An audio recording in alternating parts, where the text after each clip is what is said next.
if you're writing, you're a writer. That's all there is to it. You know, if you feel that writing, and whether that's, you know, if you're writing stories or poems or essays, or you know, if you're doing like cartoons or writing that also uses images, whatever form of writing you're doing, if it is something that you feel happy doing, if it is a place where you feel you are able to express yourself and be honest with yourself and explore questions that you have about, you know, friendships or family or bigger issues in the world that you're seeing around you, if it is a place that feels like a good and valuable place for you to be, and you do spend the time doing it pretty regularly, I think that's what makes you a writer.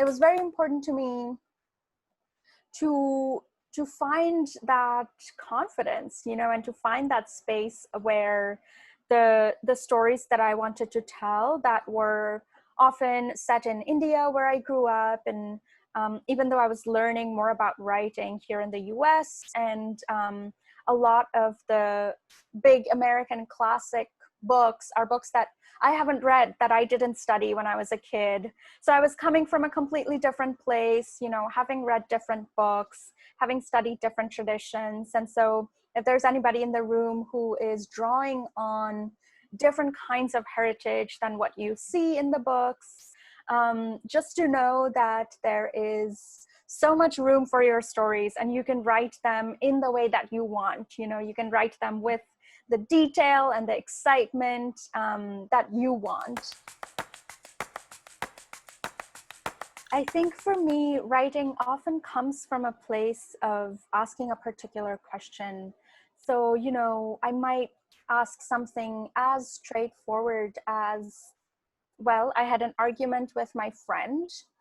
What might it have looked like from their perspective, you know? And that can be a starting point for fiction or whatever else you want to write. Or you can ask a question that's as big as, you know, I'm worried about climate change. What can we do as a society to face climate change and think about it, you know? So that can be a starting point for storytelling too. So the scale of questions, you can ask something as small or as big as excites you and go from there. I think a key question is, what does your character want? I think that's a very good place to start out from. And my character doesn't have many resources, but wants to have, you know, wants to keep her job at a mall. She wants to buy a new phone. She wants to be on social media and like make jokes on Facebook.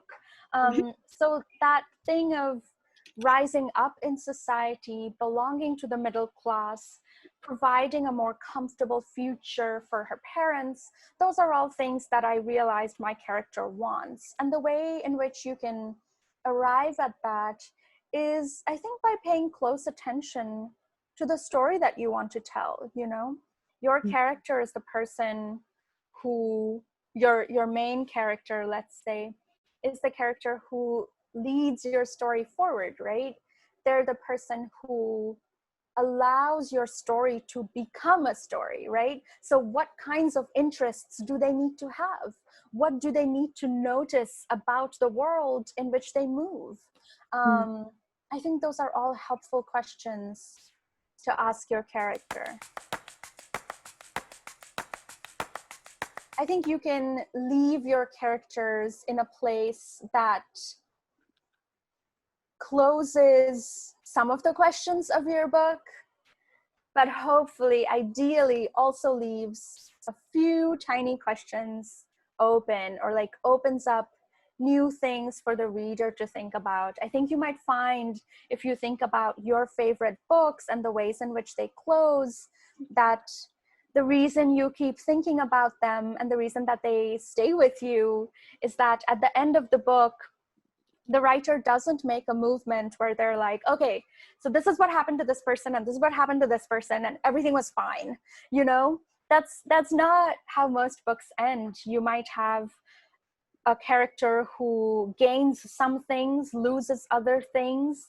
Maybe they experience great happiness, but they also have some regrets and some disappointments. And that's just kind of how life goes. And I think leaving those bits open lets the book stay with the reader.